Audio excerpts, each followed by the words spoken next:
Man ista'mala 'amilan, siapa saja orang yang mengangkat seorang pekerja, minal muslimin, dari kalangan kaum muslimin, wa huwa ya'lamu anna fihim aula bidzalika minhu, dia tahu bahwasanya di kalangan kaum muslimin itu ada orang yang lebih utama dari yang dia angkat itu, faqad khanallaha wa rasulahu wa jami'al muslimin, sungguh dia itu telah mengkhianati Allah, mengkhianati Rasulnya, dan mengkhianati seluruh kaum muslimin.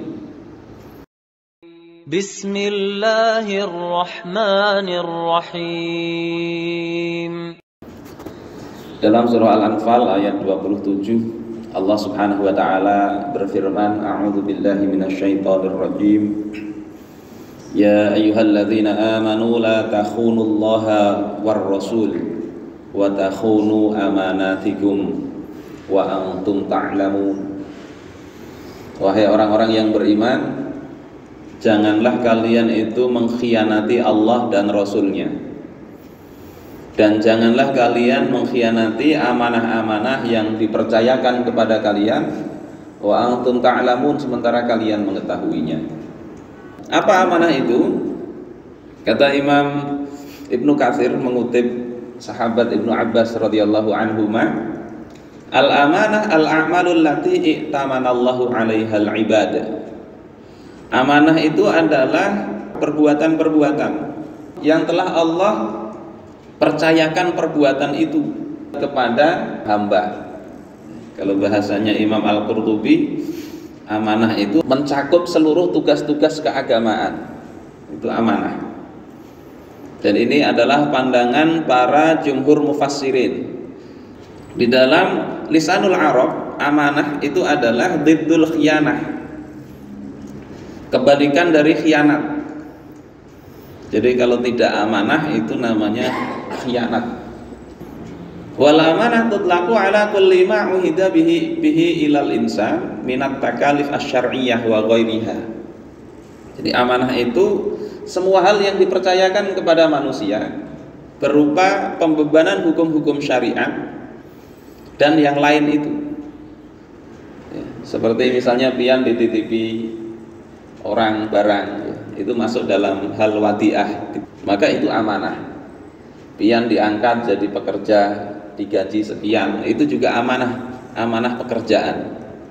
Pian dikasih oleh Allah harta, itu juga amanah, yang kelak akan ditanya oleh Allah Subhanahu wa taala tentang harta itu. Min aina iktasabah wa fima anfaqah, dari mana harta itu diperoleh, tidak cukup dari mana, tapi wa fima anfaqah, dibelanjakan untuk apa, dipakai apa garang duit yang diberikan oleh Allah Subhanahu wa taala itu.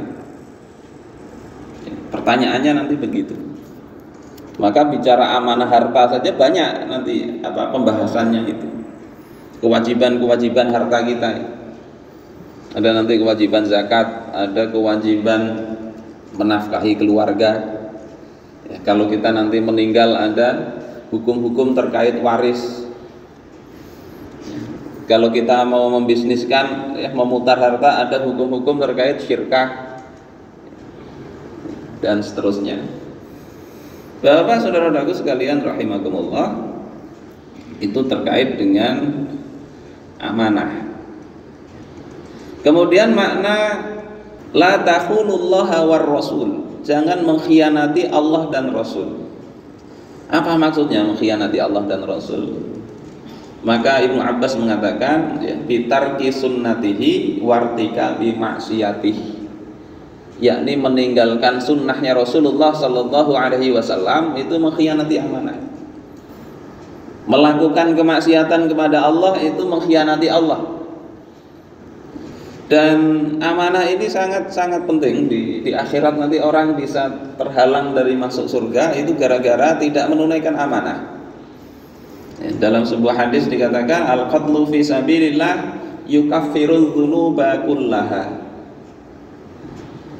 Mati di jalan Allah, berperang, syahid, membela agama Allah, ikhlas, itu menghapuskan seluruh dosa sebelumnya. Di dalam Al-Qurtubi dikatakan, kulla syai'in illal amanah, menghapuskan seluruh hal, kesalahan-kesalahan masa lalu ketika seseorang berjuang mati terbunuh di jalan Allah, kesalahan yang lalu dihapus oleh Allah, illal amanah, kecuali amanah. Kalau di dalam riwayat yang lain, kulla syai'in illad dain, segala sesuatu dihapuskan kecuali hutang. Makanya dalam bab fikih, orang yang berhutang itu dia nggak boleh dia pergi berperang di jalan Allah kecuali minta izin dulu kepada orang yang, kepada siapa dia berhutang. Bapak saudara-saudaraku sekalian yang dimuliakan oleh Allah Subhanahu wa taala, jadi ini tugas kita di dunia ini banyak ya. Masalah harta, kemudian kita punya istri itu juga amanah. Kemudian ghuslul janabah amanah, mandi junub itu juga amanah. Salat itu juga amanah. Kemudian di dalam perkataan Abdullah bin Amr bin Al-As, wal farju amanah, kemaluan itu juga amanah, jangan diletakkan kecuali di tempat yang halal. Wal udhunu amanah, telinga itu juga amanah. Dipakai apa telinga selama hidup ini? Mendengarkan pengajian kah? Mendengarkan hal-hal yang maksiat kah? Wal ainu amanah, mata itu juga amanah, apa saja yang kita lihat. Wal lisanu amanah, lidah itu juga amanah. Wal batnu amanah, perut itu juga amanah. Wal yadu amanah, tangan itu juga amanah. War rijlu amanah, kaki juga amanah. Wala imana liman la amanatalah, tidak beriman orang yang tidak menunaikan amanah, maksudnya tidak sempurna keimanannya. Bapak saudara-saudaraku sekalian rahimakumullah, itu amanah secara umum begitu. Nah, yang sekarang ini agak ramai ini amanah terkait jabatan. Jabatan itu juga amanah. Bahkan Rasulullah katakan dalam hadis riwayat Imam Muslim, ketika Abu Dzar Al-Ghifari, seorang sahabat yang mulia, bertanya kepada Rasulullah ketika sahabat yang lain itu diangkat oleh Rasul sebagai pejabat. Ada yang diangkat sebagai gubernur, bahasa Arabnya wali, seperti misalnya Mu'adz bin Jabal diangkat sebagai wali di Yaman, gubernur Yaman.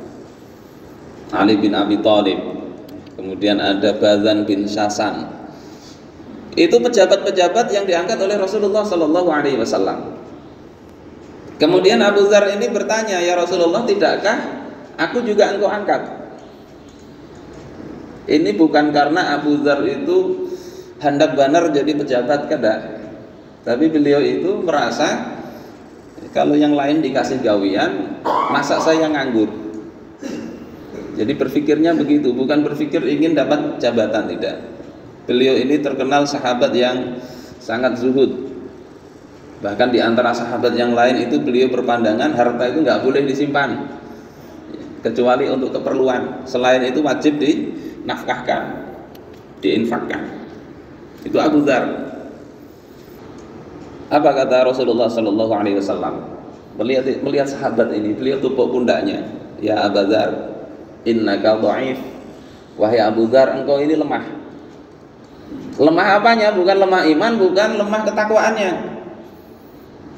Orang beliau ini yang pertama kali di dalam sejarah itu beliau masuk Islam itu langsung mengumumkan keislamannya di depan orang-orang kafir Quraisy. Dipukuli sampai pingsan, namun kada ditangati oleh Abbas bin Abdul Muthalib, terbunuh dia. Imbah itu besoknya kayak itu pulangnya mengumumkan dirinya masuk Islam saat orang-orang yang di Mekah itu dakwahnya masih sembunyi-sembunyi. Ini Abu Dzar. Apa lemahnya? Lemahnya itu kalau para ahli hadis menjelaskan untuk bertanggung jawab terhadap tugas-tugas kenegaraan, amanah jabatan, itu beliau kurang kapabel menurut Rasulullah Shallallahu Alaihi Wasallam. Katanya nang semua orang alim itu bisa dikasih jabatan, Bang. Ini baca doa harap benar, ngurus masjid harap benar. Coba kasih jabatan jadi gubernur atau jadi apa, rusak.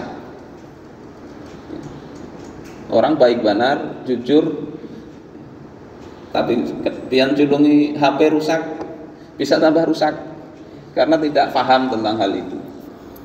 Rasulullah katakan begitu, engkau ini lemah. Wa innaha amanah, dan jabatan itu adalah amanah. Wa innaha yaumal qiyamati hizyu wa nadamah, dan sesungguhnya jabatan itu nanti pada hari akhir akan menjadi hizyun, kehinaan. Di dunia pina mentereng banar dengan jabatan, di akhirat bisa terhina dengan jabatan itu, menjadi orang yang paling hina. Kenapa? Ketika dia menjadi orang yang mengkhianati amanah. Nanti di akhirat Rasulullah katakan likulli ghadirin liwaun yaumal qiyamah. Setiap pengkhianat itu nanti di akhirat dipasangi bendera. Kalau di Indonesia masih bisa senyum-senyum, ditangkap KPK pun masih senyum-senyum. Di akhirat ada benderanya ini. Benderanya semakin khianatnya semakin tinggi, benderanya semakin besar dan tinggi juga. Jadi orang pada tahuan. Bapak saudara-saudaraku sekalian rahimakumullah, enggak bisa disembunyikan dari Allah Subhanahu wa taala. Jadi menjadi khizyun, kehinaan, wa nadamah, dan penyesalan. Illa man akhadhaha bihaqqiha. Kecuali dua nanti syaratnya. Pertama, orang mengambil amanah itu secara hak. Ya. Kada curang, pemilihan curang misalnya, nanti jadi kehinaan di hari akhir. Wa addalladzi alaihi fiha. Yang kedua, dia menunaikan amanah, menunaikan apa-apa yang ada di dalam amanah jabatan itu. Bapak saudara-saudaraku sekalian rahimakumullah, ini dua syaratnya. Mengambilnya sudah betul, dapat jabatan itu caranya sudah betul, kan ada kecurangan. Yang kedua, inya kawak menjalankan amanah itu. Namun kurang salah satunya, yaitu jadi kehinaan, menyesal nanti. Saudara-saudaraku sekalian rahimakumullah, di antara juga amanah di dalam jabatan, kalau sudah menjabat itu dia nanti mengangkat orang, itu juga merupakan amanah. Dalam hadis dari Ibnu Abbas radhiyallahu anhuma, dari Rasulullah sallallahu alaihi wasallam, beliau bersabda, "Man ista'mala 'amilan." Siapa saja orang yang mengangkat seorang pekerja, minal muslimin, dari kalangan kaum muslimin, wa huwa ya'lamu anna fihim aula bidzalika minhu. Dia tahu bahwasanya di kalangan kaum muslimin itu ada orang yang lebih utama dari yang dia angkat itu. Mengangkat pejabat. Dia tahu di antara kaum muslimin ada yang lebih pantas untuk itu, lebih utama untuk diberikan jabatan itu. Wa a'lamu bi kitabillahi wa sunnati nabiyyih. Dia tahu ada orang yang lebih mengerti tentang sunnah, tentang kitab Allah dan sunnah nabinya. Jadi pian mengangkat orang ini hati-hati juga. Amun pian mengemban amanah kaum muslimin, hendak mengangkat orang, lihati yang lain, ada enggak yang lebih pantas, ada enggak yang lebih mengerti kitabullah dan sunnah Rasul, ada enggak yang lebih, bahasa sekarang, capable, punya kemampuan dan orangnya bagus. Kalau dia angkat sementara dia tahu ada yang lebih pantas, kata Rasulullah, faqad khanallaha wa rasulahu wa jami'al muslimin. Sungguh dia itu telah mengkhianati Allah, mengkhianati Rasulnya, dan mengkhianati seluruh kaum muslimin. Jadi ini juga berat, ya, berat. Makanya Rasulullah Shallallahu Alaihi Wasallam tadi Abu Dzar aja kadang diangkat, padahal kalau bicara wayah itu Abu Dzar ini pejuang. Kalau bicara sekarang tim sukses ini Abu Dzar ini. Tidak semua sahabat diangkat jadi pejabat, tidak, oleh Rasulullah Shallallahu Alaihi Wasallam. Begitu juga khalifah setelah beliau, misalnya Umar bin Khattab radhiyallahu taala an. Putra beliau ini Abdullah bin Umar itu diusulkan oleh penduduk untuk jadi pengganti beliau sebagai khalifah. Tadi Umar bin Khattab, cukuplah dari keluarga Umar ini aku saja. Ini berat. Ini sikap para sahabat melihat sebuah jabatan. Di antara ulama setelah masa sahabat itu juga kadang menolak jabatan itu, bahkan rela dicambuk. Misalnya kayak Imam Abu Hanifah, kada hakon sih deh, diangkat jadi qadhi, jadi hakim. ada namanya Iyas bin Muawiyah. Ada di dua orang calonnya, satunya itu muridnya Imam Al Hasan Al Basri. Jadi dinominasikan jadi qadhi. Sama-sama kada hakun berdua itu. Sampai satunya itu bersumpah bahwasanya Iyas ini lebih baik daripada aku, demi Allah. Saking nggak maunya dia diangkat sebagai qadhi, dia sampai bersumpah begitu, demi Allah Iyas ini lebih baik daripada aku. Nah, aku bersumpah nak, amun sumpahku ini bujur, amun sumpahku ini betul, berarti dia itu lebih baik, betul kan? Kalau sumpahku ini salah, berarti aku ini bersumpah palsu, kada layak jadi qadhi. Sampai begitu triknya untuk menolak sebuah jabatan. Karena apa? Memandang berat tadi. Tapi kalau memang kira-kira kadang-kadang sanggupnya, wajib bang dia menerima amanah itu. Tapi kalau masih kira-kira banyak aja yang alim, yang pintar, yang mampu, sikap sahabat adalah menghindari jabatan itu. Jadi hati-hati memilih pejabat ini. Karena apa? Kata Rasulullah SAW ketika ditanya kapan kiamat itu, ya, mata as-sa'ah, kapan kiamat itu?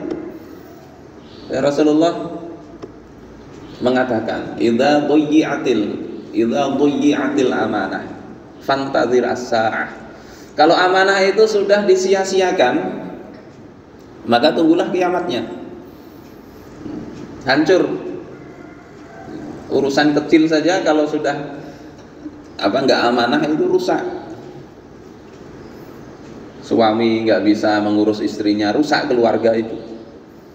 Orang tua nggak bisa menjaga amanah anaknya, rusak anak itu, hancur urusan. Jadi kata Rasulullah, kalau amanah dia disia-siakan, tunggulah kiamatnya. Sahabat bertanya, bagaimana bisa amanah itu disia-siakan? Maka kata Rasulullah, idza usnidal amru ila ghairi ahli, atau dalam riwayat yang lain, idza wussidal amru ila ghairi ahli.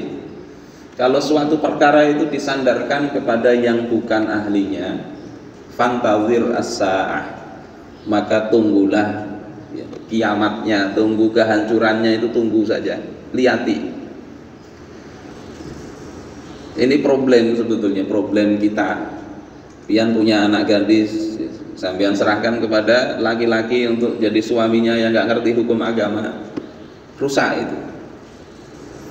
Kata Imam Al Hasan Al Basri, ditanya, dengan siapa aku menikahkan putriku ini? Kata Al Hasan Al Basri, nikahkan dengan orang yang bertakwa kepada Allah.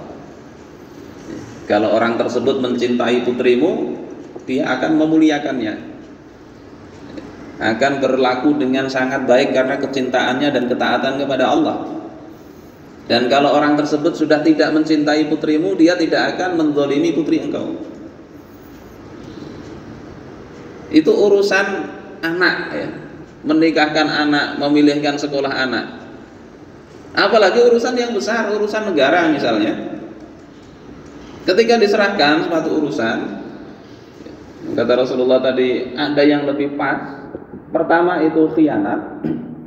Ini bukan pengkhianat bangsa, itu pengkhianat Allah dan Rasulnya. Sebutannya begitu, pengkhianat Allah, Rasulnya dan kaum muslimin. Dalam riwayat At-Tabrani, pengkhianat orang kaum mukminin. Riwayat Al-Baihaqi disebut muslimin, atau Tabrani sebutannya mukminin. Bapak, saudara-saudaraku sekalian rahimakumullah, dan ini problem kita sebetulnya, problem negeri ini. Masalah tadi nggak amanah. Yang paling nyata nggak amanahnya itu ya dana untuk umat akhirnya dikorupsi. Dana untuk bansos misalnya justru saya nggak habis pikir kok bisa gitu loh ya. Ini untuk bantu orang-orang yang kesulitan, tega-teganya mengambil. Dan ini dari level atas sampai bawah itu kurang lebih sama. Kadang beasiswa untuk orang anak miskin pun itu bisa dipotong masih. Beasiswa untuk anak-anak miskin bisa dipotong. Itu di level dunia pendidikan. Ya Allah, kenapa bisa begitu? Itu bermuara bukan hanya ke pribadi yang gak amanah, tapi sudah ke arah sistem. Yang kata dulu ada pejabat, Nyatakan malaikat aja masuk ke sistem Indonesia ini bisa berubah jadi iblis. Saya cuma mengutip lah, pian cari aja. Karena begitu, untuk menjadi pejabat harus bayar. Harus bayar, nggak mau bayar ya nggak akan jadi. Dulu di TV One ada waktu rame-ramenya makelar kasus dulu ya. Itu kan ada rektor yang mau diangkat, sudah dipilih, nggak jadi sekali, nggak jadi. Sudah tinggal pelantikan nggak jadi. Nah, sekarang yang terlibat itu kan banyak pakai rompi oranye itu kan. Tapi masih senyum-senyum, santai aja mereka. Ini dunia pendidikan ya, dunia pendidikan. Gimana dia tidak melakukan tadi, mengambil duit secara tidak hak, sementara duit dia juga diambil oleh atasannya. Ini problem kita, ini beratnya di situ. Makanya hati-hati pian jadi pejabat kalau memegang urusan duit, hati-hati. Dulu di lapas itu ada juga pejabat tersangkut masalah itu, lain dirinya yang mengambil, tapi atasannya meminta keluarkan duit untuk pos ini, posnya tidak ada di anggaran. Kampanye itu besar nanti biayanya, dari mana kalau bukan mengambil-ngambil begitu. Problemnya itu di situ, sehingga BUMN yang sebetulnya secara logika itu nggak rugi ya, karena memonopoli semua ya, nggak ada pesaing bisnis yang lain, bisa rugi. Kayak PLN 500 triliun kata Erick Thohir. Pian bisa bayangkan amilah, amun pian disuruh kelola PLN, pian sorangan, kira-kira lah bisa lah rugi itu. Bisa begitu. Garuda Indonesia rata-rata merugi itu, sehingga perkiraan bisa 10.000 triliun ini utang ini di akhir periode ini. Kenapa bisa begitu tadi? Pertama tadi masalah nggak amanah, yang kedua masalah pemilihan orang. Jadi sistemnya sudah nggak bagus. Yang kata Rizal Ramli dulu, ini demokrasi kriminal kata beliau. Beliau itu pernah mau dicalonkan jadi capres 2009 dulu. Beliau cerita ya, tapi harus bayar. Satu partai itu 300 miliar, 3 partai 900 M, hampir 1 triliun untuk nyalon saja. Beliau seperti itu, kriminal. Ya alasannya memang logis saja, untuk biaya ini, biaya itu, biaya ini, biaya itu. Amun siden kadang menduiti, yang menduiti ada nanti di belakangnya siapa? Pengusaha, cukong-cukong itu yang kata Mahfud dulu 90% pilkada itu dibackingi oleh cukong. Gimana bisa mau bagus begitu? Itu level besar ya, level lembaga tadi begitu. Kadang ada irjen datang, harus ada setoran nih. Irjen datang itu pulang harus dikasih oleh-oleh. Oleh-oleh itu bisa, yang jelas nggak ada pos anggaran, nggak ada. Nah itu yang kadang, nah pungutan sana sini itu, ya, kas ini dipangkas. Nah itu kalau ketahuan ya memang korupsi. Jadi sudah bukan hanya melembaga tapi membudaya sudah. Yang kata Kapitra keceplosan ngomong, ini pemberantasan KPK. Jadi bukan korupsinya yang diberantas tapi KPK-nya. Bapak saudara-saudaraku sekalian rahimakumullah, ini problem. Dan menghadapi problem ini, apa yang harus kita lakukan sebetulnya? Apakah cukup dengan kita ngurusi diri kita sendiri? Tidak, ya. Harusnya hal ini tetap disuarakan. Kita bisa melihat contoh bagaimana Syekh Abdul Qadir Al-Jailani. Beliau ini ketika melihat ada pejabat yang tidak kapabel, beliau ini kritik. Bahkan di atas mimbar sekalipun, Khalifah Al-Muqtafi mengangkat seorang pejabat tidak pas ya, pejabat itu. Maka di atas mimbar beliau katakan, "Wallaita 'alal muslimin al-dhulamal zalimin." Engkau telah mengangkat untuk mengurus urusan kaum muslimin Yang engkau angkat itu orang paling zalim. Fama jawabuka ghadan 'inda rabbil alamin. Apa jawaban engkau besok di hadapan Tuhan semesta alam? Ini bisa dibaca di dalam kitab Al-Alim Al-Kabir wal Murabbi Asy-Syahir Asy-Syaikh Abdul Qadir Jailani. Bukan diam, walaupun menyampaikan begitu itu kadang rasa kada nyaman juga kita lah. Namun kita nyampaikan dikiranya kita yang kehendakan. Tapi ini menjadi kewajiban ulama sebetulnya. Kalau ulamanya diam, rusak urusan itu. Kata Imam Al-Ghazali, fa fasadur ra'aya bi fasadil muluk. Rusaknya rakyat ini karena rusaknya penguasa. Wa fasadul muluk bi fasadil ulama. Rusaknya penguasa ini karena rusaknya ulama. Ulamanya rusak. Wa fasadul ulama bi istilahi hubbil mal wal jah. Rusaknya ulama itu ketika mereka itu lebih didominasi, dikuasai, yang ada dalam pikiran mereka itu hubbul mal, cinta harta, wal jah, dan kedudukan, kehormatan. Namun mengoreksi nanti di blacklist, oh ini bubuan radikal, mau tampil nggak boleh.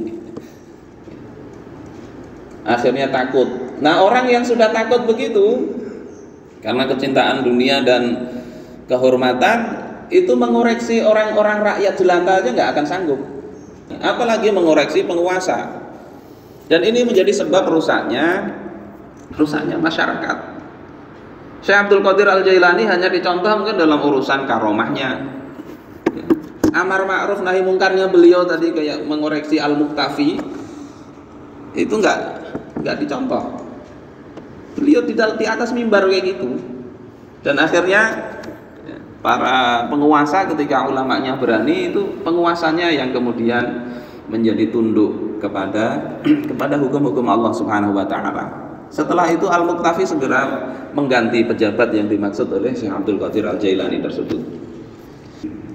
Yang kedua, jabatan itu amanahnya bukan sekedar tadi dia jalankan, dia juga memilih pejabat di bawahnya, ini penting.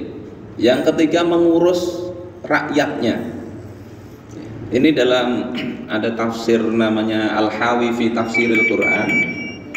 Umar bin Khattab itu bahkan mengatakan, lau anna sakhlatan bisyati'il furat, seandainya ada seekor anak kambing bisyati'il furat, di pinggir sungai Eufrat, akhadha dhi'bu, dia dimakan oleh serigala, la yus'alu anha Umar, maka Umar akan nanti ditanya oleh Allah Subhanahu wa taala. Kalau di dalam Tanbihul Ghafilin itu kan kaitannya dengan harta umat, harta zakat yang itu milik fakir miskin, kok hilang di bawah kepemimpinan beliau kejar itu, padahal cuma sekedar onta, berapa sih harganya, hilang, beliau cari. Ini triliunan rupiah nggak dapat sekedar onta, itu harusnya dikejar. Ini sudah berapa hari nih Harun Masiku nggak ketemu. Ya, yang dulu kasus BLBI, kasus Senturi itu justru juga begitu, na'udzubillah.